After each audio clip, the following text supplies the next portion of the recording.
Bien, ya vamos a grabar. Vamos a empezar.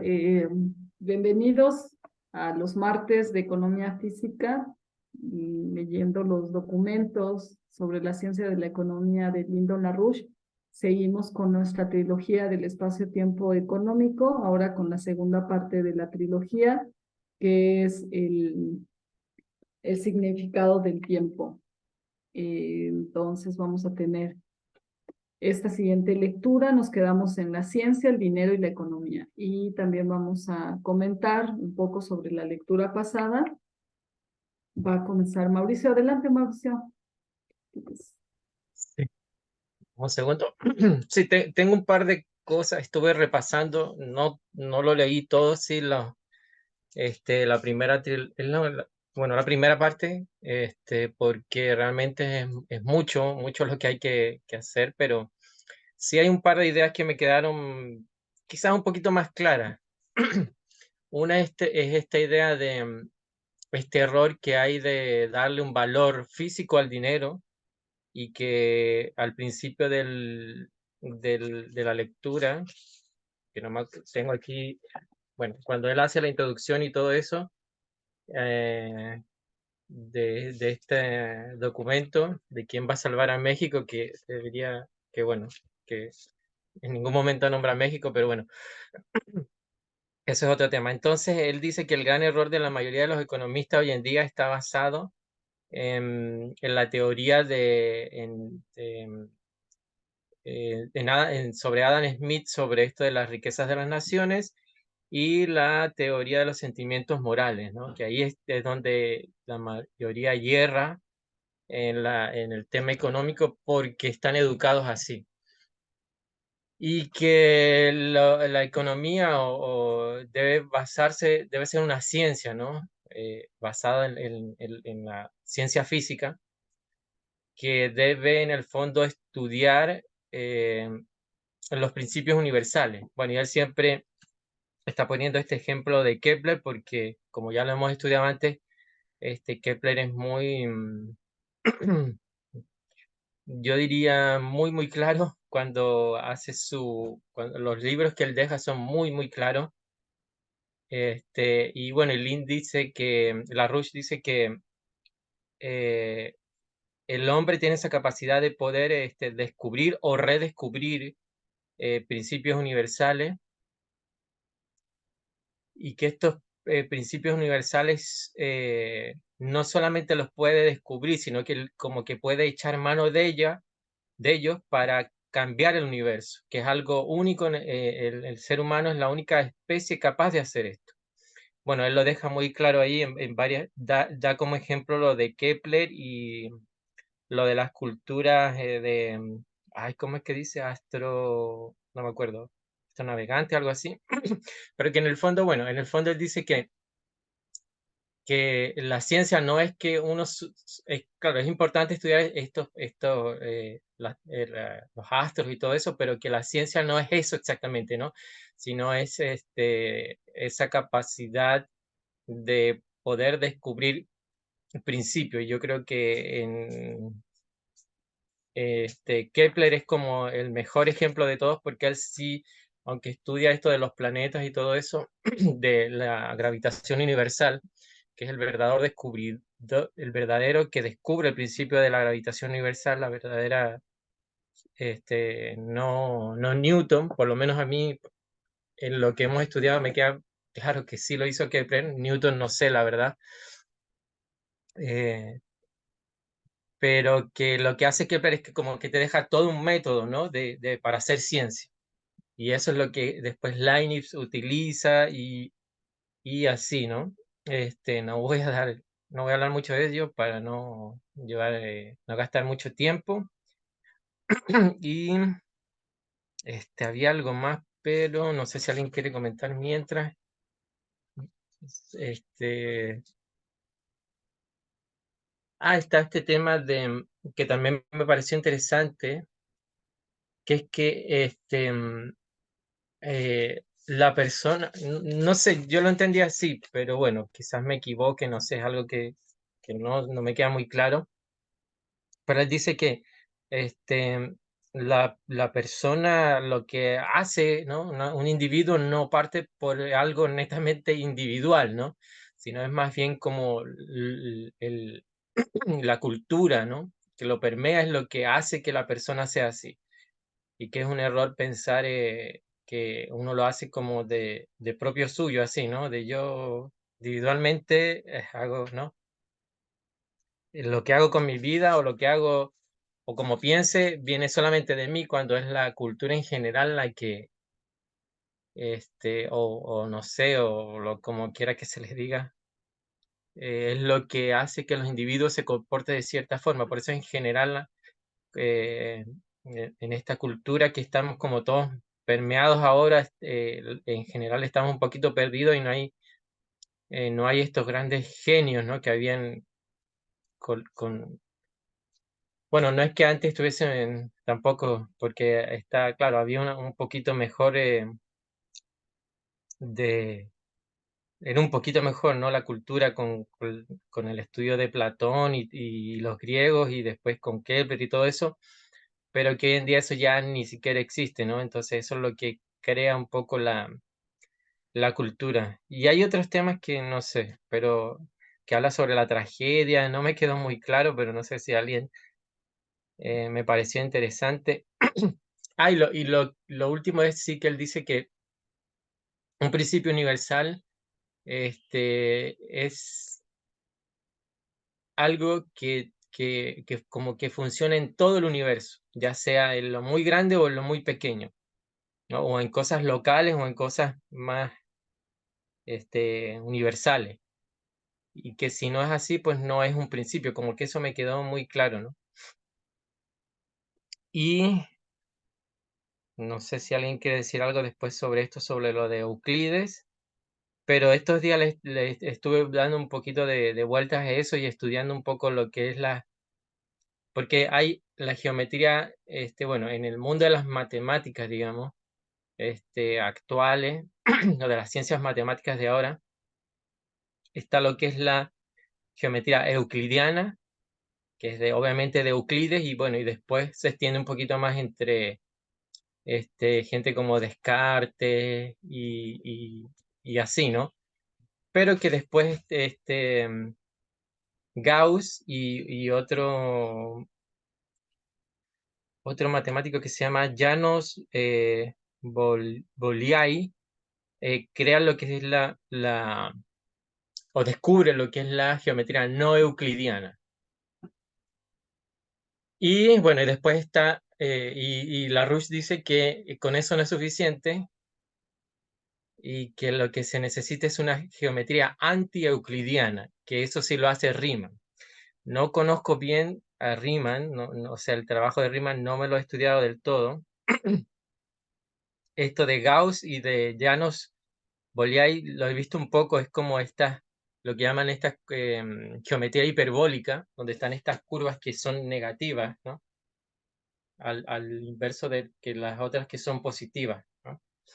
Entonces, bueno, están estos famosos 5 axiomas de Euclides, que no me los recuerdo todo, pero me recuerdo como los más así que siempre se usan, que es uno que dice que una línea recta se puede construir de un punto a otro punto, ¿no? O sea, entre dos puntos yo construí una línea recta.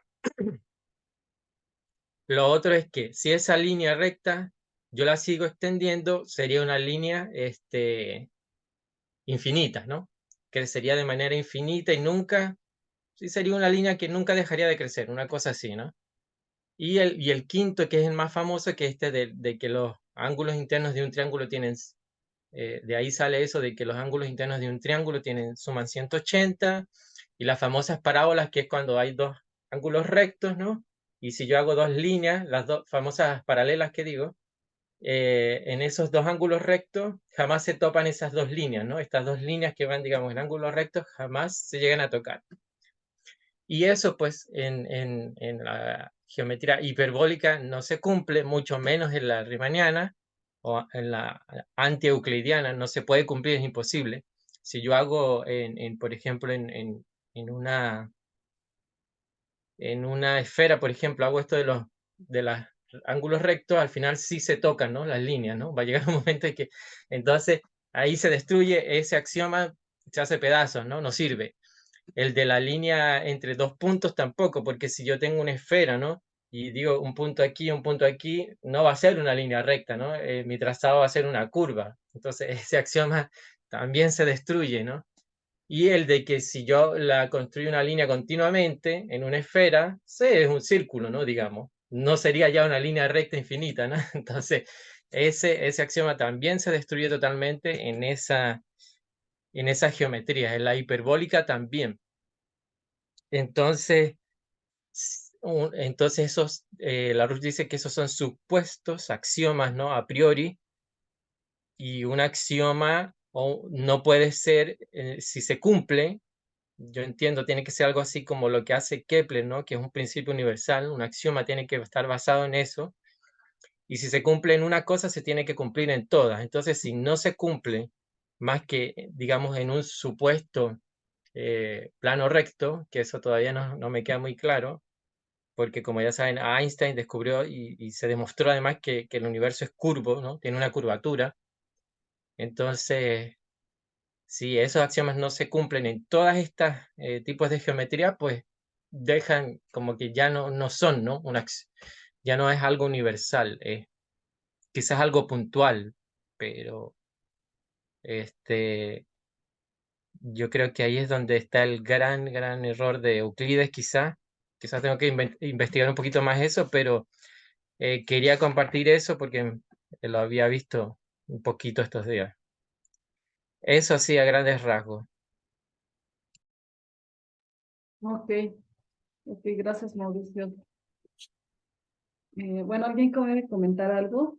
No, para a ver, dar una idea de lo pasado también. Entonces, Sí, eh, ¿me escuchan? sí, Alan, adelante, bienvenido, ¿cómo estás? Perdón, ibas a comentar algo, ¿verdad, Caro? No, adelante, ¿cómo estás, Alan? Hola, ¿qué tal a todos? Adelante, Y, Alan. ok, ¿sí me escuchan bien? Bueno, sabes que a veces se escucha muy lejos, como cuando dicen se escucha borroso. En este caso, A ver, ahí yo te voy diciendo, pero ahí te escuchábamos. sí, ok, Sí, dale. pues igual yo hice un breve resumen, este, y pues bueno, me gustaría intentar como, así decir brevemente, cómo va desarrollando la RUSH, primer apartado. Igual cualquier cosa, pues igual puede ser interactivo, dinámico, ¿no? Y aprovechando de la dinámica, que habla mucho me apartó mucho de la dinámica, habla mucho de cómo se comporta, porque el primer tema pues habla de las naciones en tanto dinámicas, o sea, cómo se comportan, es como yo lo entiendo, ¿no? Cómo se mueven. Y primero viene con lo que de qué es una nación. Y pues bueno, primero parte con dos puntos para ir identificando qué es una nación. Y de aquí lo que entendí es como la parte individual, como el ser humano individual, y, pero a la vez como que es una parte fundamental y trascendente pues a lo que es una nación. Y después dice que hay que rechazar la noción de que la cosa física eh, es como algo estadístico, o sea, como acontecimientos individuales de la sociedad. O sea, como que el pasado no determina tanto el futuro, sino como que es la parte primordial de lo que es el ser humano, que luego lleva a lo que es la creatividad. Y pues bueno, que como parte de todo esto, eh, igual menciona mucho a Adam Smith, ¿no? Que es la parte del liberalismo, y pues maneja mucho personajes, ¿no? Como que igual me falta conocer más. En este caso, por ejemplo, habla mucho de Paolo Sartre. Igual, nada, lo busqué un poquito y pues, al parecer era como un evangelista, bueno, no sé cómo decirlo, perteneciente a la religión, pero igual que tiene pues ciertas ideas como reduccionistas, que le llaman. Y pues igual, de lo que ya había mencionado Mauricio, con esta cuestión de Adam Smith y la teoría de los sentimientos morales, donde lo que el fundamento es de que la búsqueda del ser humano es la búsqueda de placer y evitar el dolor o el sufrimiento. Eso es también lo que recuerdo. Y empecé a meter como algunas ideas de, pues justo de la dinámica. Y menciona a Leibniz y a Riemann como fundamentales para comprender cómo se comporta pues, la dinámica. ¿Qué es la dinámica? Después, pues igual va mencionando a varios personajes y pues igual algo también importante que recuerdo es que siempre se menciona Kepler, por ejemplo, y es algo que no sé cómo entender, es como, ¿por qué es tan importante Kepler? Y sobre todo el libro de las armonías del mundo. Y algo interesante que me hace, que dice es de que justo de que considera que los verdaderos científicos toman como base este tipo de ideas, la de Kepler y bueno, pues, como Einstein, Riemann, ellos se basan en Kepler, las armonías del mundo, y yo deduzco que precisamente es esto de que Kepler definió el método, por así decirlo, de que es la ciencia, debido a que encontró de que el universo tiene un orden, está organizado, y de tal manera que es armónico. Entonces, cualquier otra visión que no esté en esa idea pareciera que es un fraude. Por eso luego se va contra otros grandes, bueno, reconocidos científicos matemáticos de la historia, ¿no? Que luego los menciona. Entonces eso se me hace como una deducción que se me hizo interesante.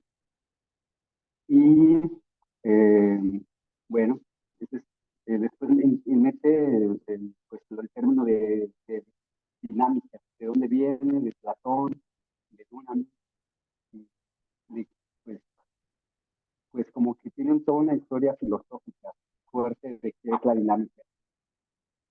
Bueno, ese pues más o menos casi me hace también un poco complicado, al final como que tratar de entender igual ha sido un poco complicado esa parte, pero bueno, entonces después entra el primero, es para la introducción, ¿no? Ahí se mete en la introducción y tiene lo que le llama sobre el tema del yo. Y pues bueno, aquí lo que yo entiendo esta parte es de cómo un individuo puede lograr una transformación en el mundo. Ese es como yo así lo veo. Y principalmente, y pues menciona mucho esta cuestión de principios universales, que cuando se descubre, como que la mente descubre principios universales, pues, pues sí, esa cuestión como revolucionaria, algo así. Ah, después menciona que es la poesía clásica de la ciencia, como que hay una relación entre arte, entre poesía y ciencia, donde decía Mauricio también de que la ciencia, pues, es, eh, pues, bueno, aquí ya se retoma esta parte de que, bueno, bueno, la palabra que decía Mauricio es la astronavegación, pero él lo explicó mejor, esa es esta parte. Pero bueno, después se mete con Euclides y justo va esa de el mal en Euclides, ¿no? Entonces, esta es también como una parte interesante, como que empecé a tener como, a entender un poco de, eh, porque algo que está relacionado, que eso es lo que nos estamos sintiendo, cuando hay una postura que la visión de espacio-tiempo fija es como algo que ha generado pues como mucho daño. Y en cambio hay, como Riemann, que hay una parte que comenta de que el universo está, el universo es como, es finito, pero en un espacio sin límites. Es como muy revolucionario también porque yo como lo entiendo es como que el universo también está en una constante pues, creación. También que eso es, y después se va a igual a los científicos de la termodinámica, ¿no? Cuando se llega a esta parte donde el universo es antientrópico, lo cual pues, y justo esta parte, porque lo que trato de entender de este daño que hay en las escuelas es no tener la visión kepleriana, ¿no? De que el universo está ordenado y es armónico y tiene armonía, ¿no? Porque si no se ve así, se llega a la visión entrópica, filosófica del universo. Entonces, algo igual, no termino de entenderlo, pero se me hace como interesante por ahí verlo, pues es eso, ¿no? Como que cuando se aparte de esta visión kepleriana del universo, pues se convierte todo en un desorden, caos y desarmónico, ¿verdad? Entonces, como que por ahí siempre va mucho,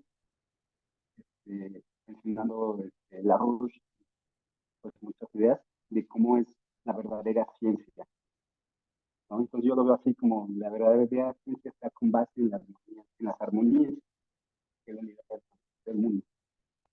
Y pues bueno, después viene dinámica e inmortalidad, la cuestión de por qué la inmortalidad del alma, ¿no? De esta cuestión de cómo un individuo puede generar pues, transformaciones, ¿no? Y de alguna manera queda plasmado para la eternidad de la especie, ¿no? Pues bueno, eso es en esa parte. Igual, pues muchas cosas que menciona mucho Leibniz, ¿no? Sobre todo. Y bueno, eh, pues así, igual mencionan a muchos eh, autores científicos. Por ejemplo, Thomas Malthus, ¿no? Que es pues ese más, ¿no? De que de la cuestión, por ejemplo, de la ecología, cómo se tiene la visión del ser humano solo como una bestia. También eso es algo muy interesante. De repente habla de la mente humana, de la superioridad de la mente humana. Entonces eso también es interesante porque a veces se cae en esa idea de que el ser humano se quiere ver superior al resto y se llega a pensar como una cuestión de pues, soberbia, ¿no? Entonces eso es como algo también interesante y también como llegar a la idea de la mente humana no como un efecto del universo, sino como que en la mente humana está el mismo hay un principio universal, no como efecto, sino como causa también. A eso es algo así como que medio extraño, no tampoco termino de entender, pero más me empieza a ser bastante interesante como es la mente humana un principio universal en sí mismo, y no solo un producto de la evolución o algo así. Entonces eso también es muy interesante. Y pues bueno, continúa, ¿no? Retoma mucho siempre a Kepler, siempre como Kepler y a Riemann, y pues toda la cuestión, por qué no llega hasta Bernardi, y por la cuestión de la noósfera, de cómo la importancia de Bernardi, cómo es que llega de que la mente humana, con que recae en la mente de un principio universal, genera un nuevo campo, una nueva esfera de, no sé cómo llamarlo, de un estado, no sé si de la vida, que cada vez está apartado de la biosfera. Ya no pertenece a la biosfera, sino ya está en una esfera distinta, superior.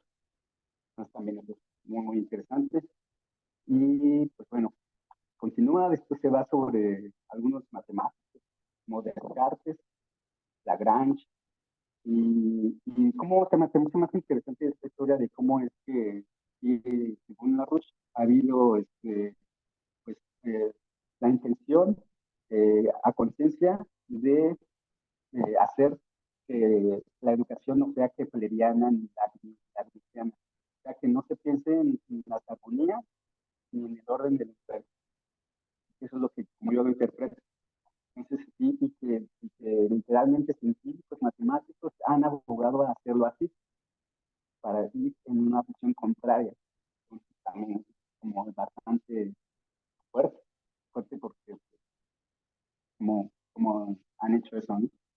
Y bueno, de ahí sigue, se mete también con arte, y después llega la cuestión de la creatividad, y pues bueno, también eso pues, de la creatividad, pues sí, wow, involucra mucho la mente humana, ¿no? Entonces, todo lo que igual, un poco más o menos de lo que se ha platicado de la importancia de la mente humana, de esta superioridad.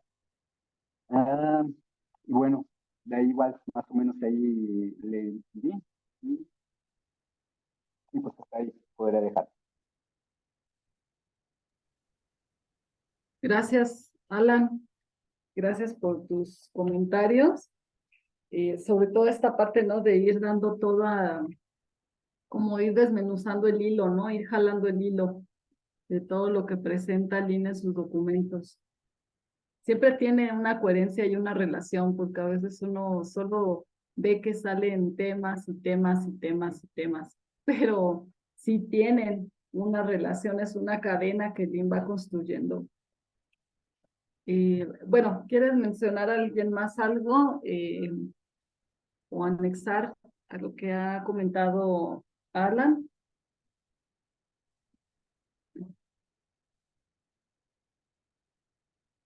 Eh, yo lo que, bueno, si no hay algo que sumo, porque en general ya lo han dado esta relación,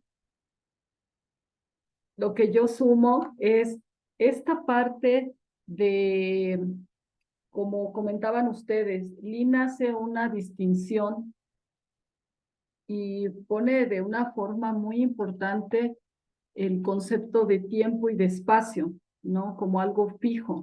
El tiempo y el espacio, dice Lin, debe ser visto diferente al espacio-tiempo de reloj. Es un espacio y tiempo, también dejarlos de ver como algo independiente, sino que tienen una relación constante. Y hay una parte que a mí me gustó mucho esta parte en donde él dice en la página 23, donde él está hablando de la relación de la geometría con la economía física. Y dice una parte, la geometría de las estructuras portantes y la masa de apoyo necesaria para sostener la masa combinada de esa estructura y lo que soporta. Cuando él menciona cómo está hecha la infraestructura dentro de la física, cómo funciona la física general y cómo funciona esta relación física de la geometría con la que están, en la que se basan estas estructuras. Y dice Lin, esta relación de la geometría con las estructuras de la infraestructura es la misma que hay en la misma relación de la ciencia de la economía física con la relación funcional entre la infraestructura que sustenta la producción y su productividad. Es la misma relación. O sea, la geometría con la forma de la estructura que se está construyendo es la misma relación funcional en cuestión de relación funcional entre la infraestructura que sustenta la producción y su productividad.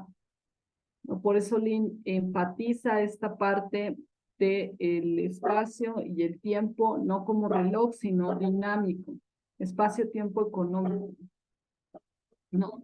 Y otra parte que también sumo fue esta misma que ustedes mencionaron, ¿no? El principio físico de la astrofísica, donde dice Lin, el objeto como tal de la ciencia no es la astronomía, Bueno, dice Lina aquí, el objeto principal apropiado de la ciencia no es la astronomía como tal.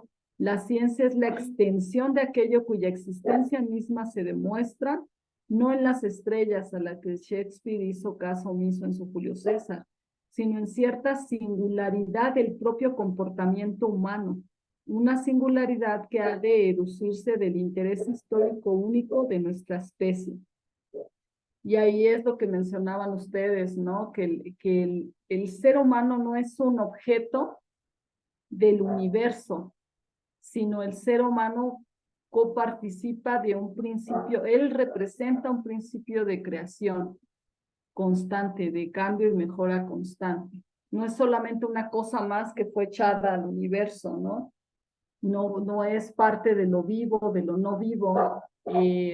Sí forma parte de esta relación dinámica, pero el ser humano tiene otra singularidad. El índice no es un objeto del universo, sino que participa del principio de creación. Esa parte a mí me gustó mucho. Por supuesto, también el tema del concepto del espacio y el tiempo en Leibniz y en Descartes, como hemos mencionado, la base de las cartas de esta discusión de Leibniz con Clarke es el concepto de materia, espacio, tiempo. Por eso es que siempre hace ese énfasis, ¿no? Y esta parte que creo que es importante para cuando vemos la situación internacional de qué está causando qué cosa y por qué. Lynn dice aquí, el riesgo de equivocarse radica en aceptar el supuesto engañoso de que un principio de la naturaleza está definido por valores numéricos para una función algebraica, como lo que mencionabas también, Alan, de esta parte de la estadística, ¿no? Que solamente son ciertos factores numéricos, dice Lynn, que representa un suceso. Pero dice, ningún principio físico yace en el sistema. Y eso es bien importante ver como la situación estratégica, porque ningún hecho específico como tal hay que analizarlo dentro del sistema. Dice Lynn, ningún principio físico yace en el sistema, sino que lo limita.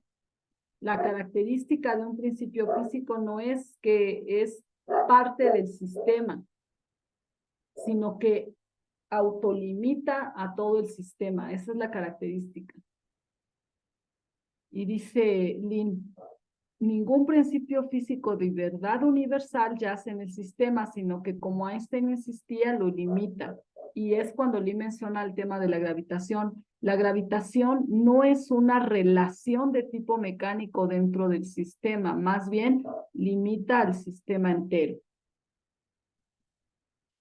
¿Vale? Y bueno, eso es lo que yo nada más sumaría, porque en realidad lo que yo pude ver es lo que ustedes ya mencionaron, esta diferencia del impacto del concepto del tiempo. Y cierro nada más porque hay muchas cosas, pero para no repetir lo que ustedes bien ya mencionaron, cierro con esto, que debe ser nuestro impacto político, donde el índice de forma que el descubrimiento incompleto de una persona puede adoptarse y extenderse de una manera activa después de que fallece. Así, todo individuo creativo vive como lo representa la evolución continua de la sociedad, aún tras la muerte del cascarón mortal. Por eso, esa sociedad humana no es una colección de individuos, sino que es dinámica y no meramente percutiente respecto a la interacción de los miembros individuales de la sociedad. El progreso de la sociedad depende de formas de acción de individuos que expresan un tipo de acción de cambio de la cultura comparable al efecto del descubrimiento y adopción de un principio físico universal. Eso conforme a modelos tales como el de Kepler, el descubrimiento de Kepler de la gravitación. Esto en referencia a lo que comentaban ustedes sobre el subtítulo de dinámica e inmortalidad. O sea, alguien dice, esta parte me gusta mucho, es como nuestra bandera, ¿no? El progreso de la sociedad depende de formas de acción de individuos que expresan un tipo de acción de cambio de la cultura comparable al efecto del descubrimiento y adopción de un principio físico universal. Ese impacto es lo que transforma, ¿no? Entonces, bueno, y hay más cosas, pero pienso que ustedes lo mencionaron y pues me da gusto que podamos abrir este diálogo para ir desmenuzando. Veo aquí la importancia, la necesidad de tener alguna clase, por ejemplo, sobre el tema de Adam Smith, que quede ahí un poquito más aterrizado.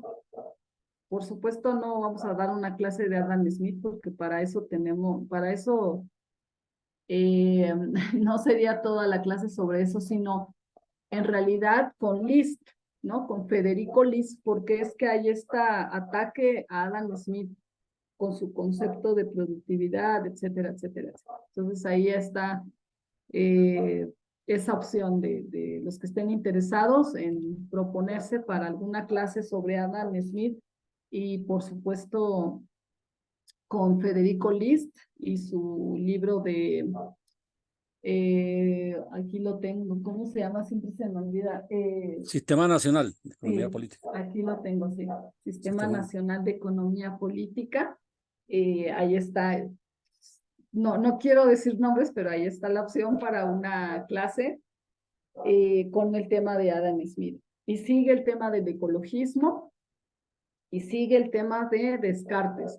Pero eso lo vamos a ir construyendo. Lo de Descartes están las cartas y ahí lo mejor es leerlas directamente, que hagamos ese grupo de lectura. Entonces, si alguien quiere mencionar algo más para entrarle al capítulo donde nos quedamos, ya con la segunda trilogía del significado del tiempo, adelante, aquí nos quedamos en esta parte, pero si alguien quiere comentar algo para cerrar esta idea de la primera trilogía, no hay ningún problema.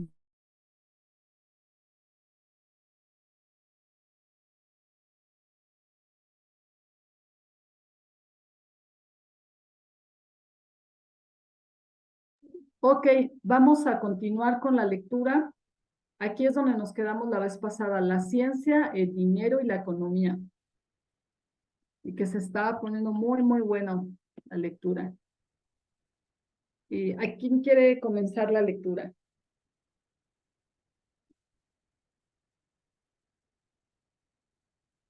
¿Puedo ya empezar sí. este párrafo? Adelante, Carlos Julio. Listo, A ver, te voy a- estaba viendo Bueno, primero el Carlos Julio y tamaño. luego yo. Sí, o sea, yo A leo ver, un momento y déjenme después subo. Órale, Fabiola. sí. Bueno. La ciencia, el dinero y la economía.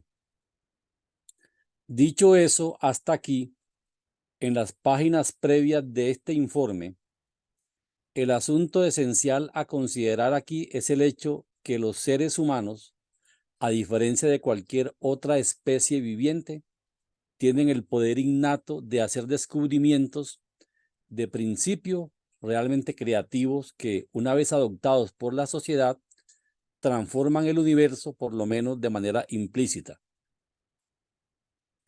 El hombre no es meramente un habitante de este universo, sino que está hecho a la semejanza real del creador del universo. Esa no es una opinión, sino un hecho científico. Otras especies, incluyendo todas las órdenes diferentes de especies vivientes, aparte de la humanidad, carecen de lo que es una cualidad específica exclusiva de esta. Pero la humanidad expresa un principio característico universal y determinante, que está ausente en la ecología propia y característica de cada una de las órdenes conocidas de la vida aparte de la humanidad. Es el principio de la humanidad que la distingue de las bestias. A estas alturas del informe, mi atención e implícitamente la tuya se centra en un aspecto más modesto del principio general antes mencionado. Mi atención se centra en aquel principio de la vida humana que subyace en cualquier concepto competente de un verdadero principio económico para guiar la existencia y el progreso de la sociedad humana. La existencia de la población humana depende de la densidad relativa potencial de población vigente de la sociedad. A diferencia de todas las otras especies vivientes y sus variedades, la raza humana es la única que no comparte las características demográficas de conjuntos, sistemas ecológicos animales. El equivalente de un potencial de población ecológico para la humanidad es variable. Esta variabilidad se ubica principalmente en el aumento de la capacidad de la especie humana, merced a su desarrollo intelectual. Este hecho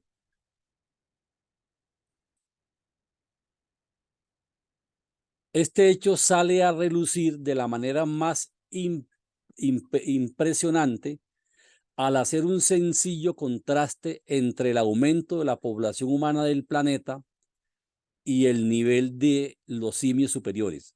Así, el éxito o fracaso de las ecologías humanas depende principalmente del factor del progreso científico.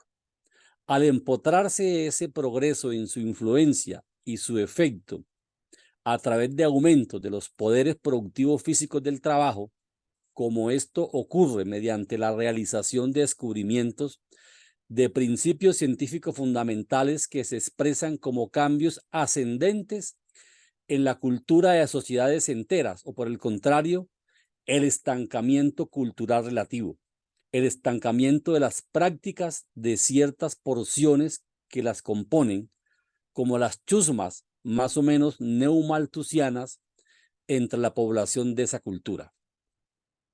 A fin de cuentas, lo que determina el auge y la caída de culturas es el descubrimiento y la aplicación de lo que se llama el progreso científico y cultural fundamental. Así, la política y práctica de una política de cero crecimiento cultural de cualquier sociedad, como en Estados Unidos, bajo la influencia creciente de los 68eros promalthusianos en las últimas 4 décadas, condena a esa cultura a la destrucción por su propia mano. Con ello ponemos de relieve que la capacidad del hombre para sostener, aunque sea un nivel fijo de población, exige un progreso suficiente como para compensar por los efectos inevitables del desgaste.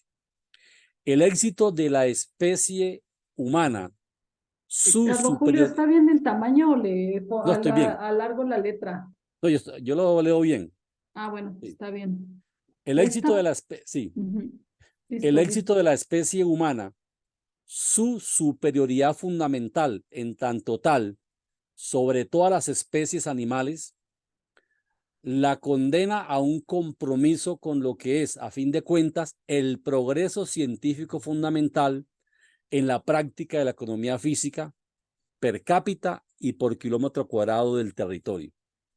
Estos asuntos de descubrimientos tienen la cualidad de principios físicos universales, como lo ejemplifica aquel principio de gravitación universal que de manera singular descubrió Johannes Kepler. Son, para hablar de este asunto aquí de manera relativamente modesta, ideas respecto a la economía que tienen la misma cualidad de poder en el universo que el descubrimiento singularmente original del principio de la gravitación universal de Johannes Kepler. Ninguna otra especie viviente ha demostrado la capacidad manifiesta de la humanidad de hacer esto.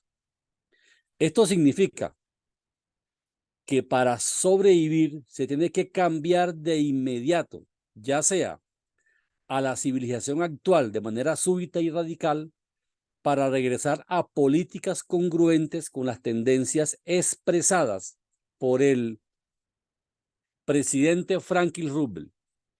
Si no las llamadas tendencias, ambientalistas de los últimos 40 y pico de años ya han condenado de seguro a este planeta en su totalidad a un desplome inmediato en una nueva era de tinieblas, en la que los niveles demográficos quizá tocarán fondo al llegar a unos 1.000 millones de individuos o menos. O se cambian esas tendencias ahora de manera súbita y profunda a favor de lo que yo he preferido. No hay esperanza para la civilización durante varias generaciones por venir, y como se ha demostrado de manera repetida a lo largo de unas 5 décadas, yo he sido el mejor de los pronosticadores económicos de largo plazo con vida. Este está el número 8. ¿Alguien más puede leer en la nota 8, por favor? Sí. Que descanse un poco. Pueda que no sea perfecto, pero soy el único pronosticador en el mundo que emplea un método competente.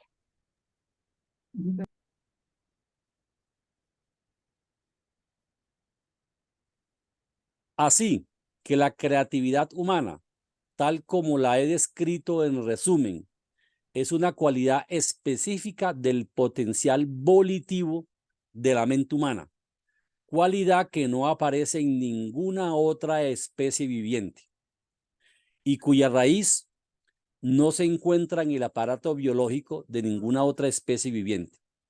Esto significa, como presentaré este caso en el curso de lo que queda de este informe y en el sucesivo que pronto seguirá, que en la expresión de la verdadera creatividad humana, como el descubrimiento singularmente original de Kepler de la gravitación universal, la mente humana logra acceder a un poder al interior del universo, un poder que no se encuentra como algo arraigado dentro de los confines de las capacidades de todas las demás especies vivientes. Es esta última distinción de la humanidad la que aludimos cuando decimos que tiene un poder, el de un alma, un poder que no es subproducto de las criaturas biológicas, tal y como la conocemos de otra manera, pero que equipa a los seres humanos y sus sociedades con un potencial genuinamente creativo, si optamos por aceptar ese don que se nos ha dado. Por tanto, este potencial está asociado de alguna manera con algo propio de las manifestaciones de la función cerebral humana, pero es un poder que no existe en el cerebro de ninguna otra especie viviente. La prueba es que algo en la naturaleza de la especie humana ha desarrollado la capacidad de sintonizar, como en una modalidad de acoplamiento, con algún poder superior en el universo, como no lo ha hecho ninguna otra especie conocida. Se puede replantear que la distinción específica de los poderes creativos manifiestos de la mente humana es que es susceptible de sintonizarse con el principio del creador del universo. En otras palabras, ese poder no puede ser un subproducto de la biología, como la ciencia la ha definido de manera acostumbrada hasta la fecha, sino que está, como la abordaré en la próxima parte final de esta serie de informes, más bien sintonizado dinámicamente con el poder que es de una cualidad específica superior que el potencial evolutivo de todos los demás procesos vivientes. Entonces, no sé Esta si sobre parte de sintoniza es una palabra muy, ¿cómo la entienden ustedes? A mí se me hace muy bonita, pero a la vez, ¿cómo se entiende? Que sintoniza, dice Lynn, la creatividad humana se sintoniza con el principio del creador del universo. ¿Cómo la pues, ven? es como cuando uno tiene un radio y... Está en la misma onda. Sí, sí, un radio, digamos, capta las ondas del sonido y se canaliza pues para que uno lo escuche. Es la capacidad como de alinearse con algo que viene por fuera de uno mismo, pues como un principio que hace referencia pues a lo que ya citaba el Génesis creo que era el versículo 22, no me acuerdo del Génesis, que habla de que los seres humanos pues son imagen viva del Creador. Pues Dios hizo al humano como imagen de ese poder creador, y dentro de cada uno de los seres humanos hay un pequeño Dios, y somos como ayudantes de Dios en esa creación. Pues hay como una dimensión como religiosa, digamos, de la creatividad, que es un principio divino, digamos, de carácter divino, como una chispa divina que no nace propiamente de la biología, sino de esa capacidad de uno alinearse con ese principio creador del universo, como un poquito como lo que da a entender Larouche en esta parte. Ujú. Ok. ¿Cómo lo ven los demás?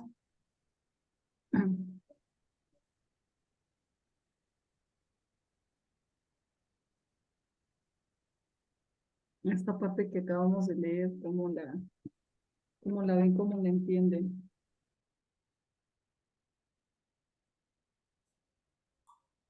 Además dice dinámicamente sintonizado, ¿no? Mm. Sí, el detalle, ¿no? Dinámicamente sintonizado. Aparte, o sea, vuelve a decir, no es fijo, no es fijo. No se me pierdan. Sí, es cierto. Sí. No, bueno, eso. Ah, ¿se escucha? Sí, se escucha. Sí, pero bueno, dice claramente que la mente humana es susceptible. No quiere decir que esté sintonizada o que esté en esa resonancia, ¿no?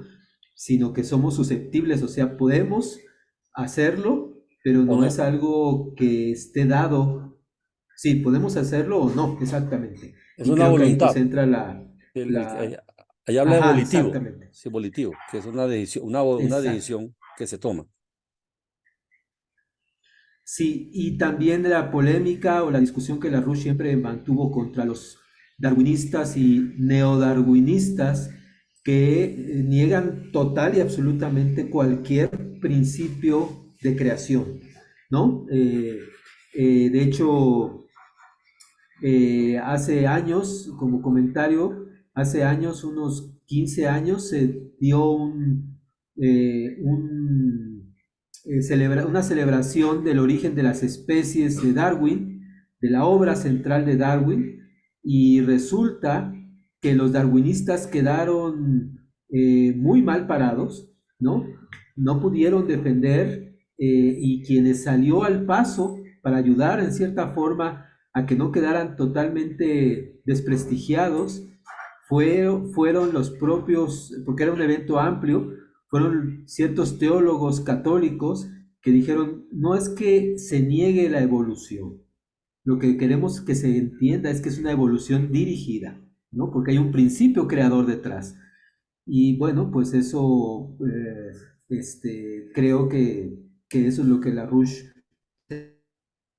intenta, ¿no? Somos susceptibles de estar en esa entonación, tal vez se pueda decir, sintonización o Mm. entonación, o en esa, eh, no sé, ¿no? En esa, la mente, mm, bueno, la comunicación con Dios es intelectual meramente, ¿no? Así Ujú. lo entiendo. Y esto de volitivo, creo que habla de la teoría cristiana del libre albedrío, pues que Dios deja en libertad al ser humano para que tome la decisión de si se sintoniza con el creador o se bestializa. Pues si uno se deshumaniza o se humaniza, pues si uno se sintoniza con el principio creador superior o uno se bestializa. Pues deja como que el ser humano tome esa decisión. Entonces ahí habla del carácter volitivo, del libre albedrío. Así es.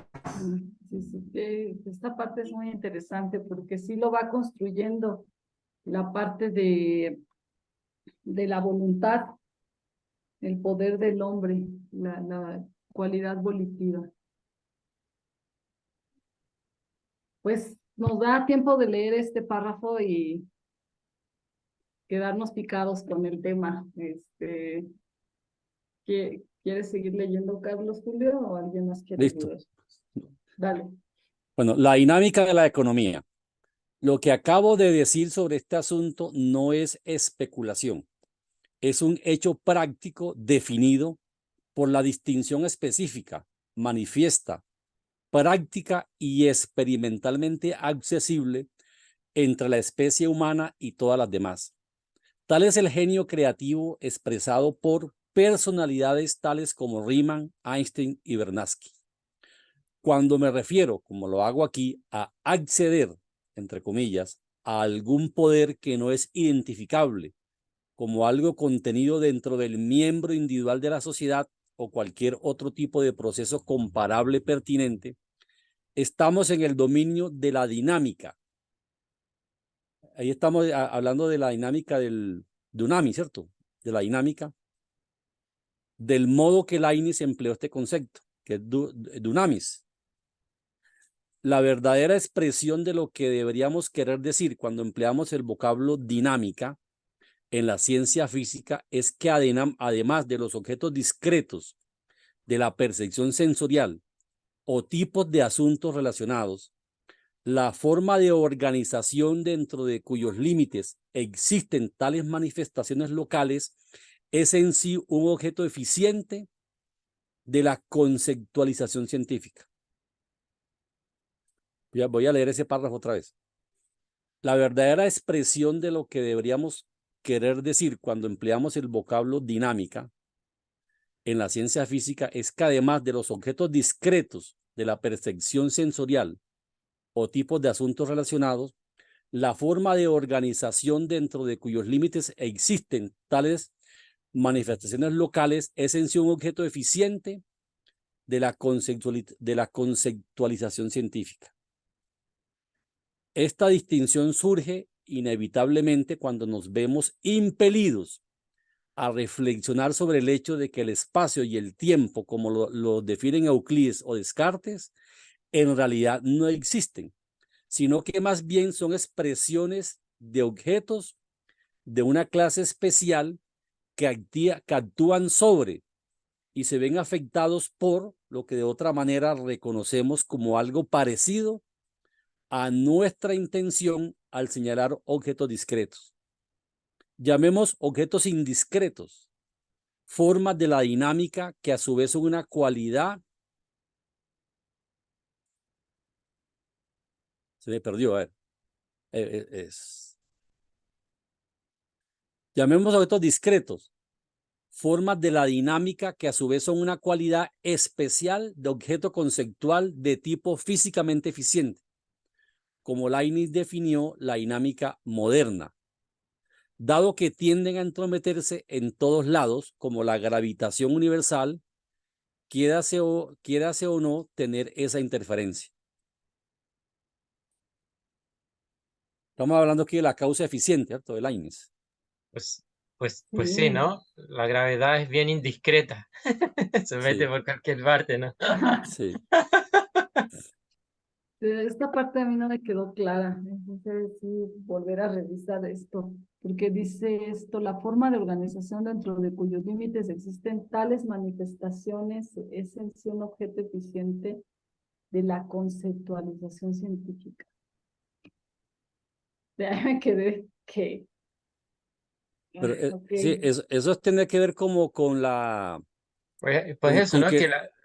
Sí, que digamos, cuando habla Leibniz de la causa eficiente o del no otro de causa es la que hay, o lo de Platón, digamos que hay una realidad que no se percibe por los sentidos, pero que es causa eficiente de los objetos discretos. Pues que vemos, los objetos discretos son como las cosas, digamos, que vemos, una piedra, un computador, una camisa, una casa, pero esos objetos discretos son expresión de una realidad que no la vemos por los sentidos, sino la podemos entender por la razón, por la cualidad divina, digamos, de la capacidad creativa y de la capacidad, digamos, de investigación de la mente humana, pues, de ir más allá de los objetos discretos. Esta dinámica es el Dunami, ¿cierto? De Leibniz. Ujú. Ujú. Sí, y lo que decía Lynn también en el documento pasado Sí, sí. de Dunamis, Dunamis dunamis. de los griegos. Ujú. Es lo que ellos lo llamaban dunamis. Sí. Bueno, yo creo que aquí Los vamos vemos a a otra dejarlo leída porque esto, sí. aquí dice, sí, hay que revisar esto porque después dice lo que acabo de decir en los párrafos anteriores. Ok, a ver, voy a anotar aquí nada más que aquí nos quedamos en esta parte y revisar este punto. Y aquí voy a registrar Ujú. y darle una revisada. Hay un documento que quizá ayude a entender esta parte que iba a recomendar. Este documento es de Denis, no es de, no es de Sí, Lynn, lo que yo entendí pero eso de la conceptualización es que, o sea, para tener un concepto real de lo que es ciencia hay que ir a esa parte, ¿no? No a lo discreto, sino a lo que él dice, lo indiscreto, ¿no? Ese debe ser el verdadero concepto para la ciencia. No algo estadístico, sino algo más bien, Mm. como decía Carlos, dinámico, ¿no? De la dinámica.